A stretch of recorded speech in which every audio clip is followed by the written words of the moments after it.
Tähän vasemmalle jääkaappi, niin sanottu jenkkikaappi, ja tuossa on säilytystilaa. Tässä on olohuone. Tässä on taas ikkunalta tänne keittosyvennykselle päin kuvaa.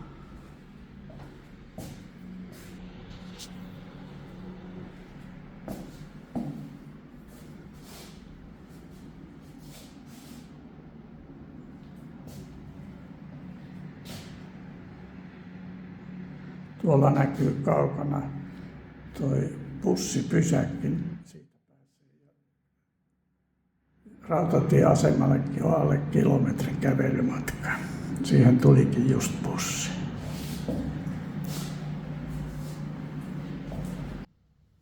Ja tähän jää kylpyhuone.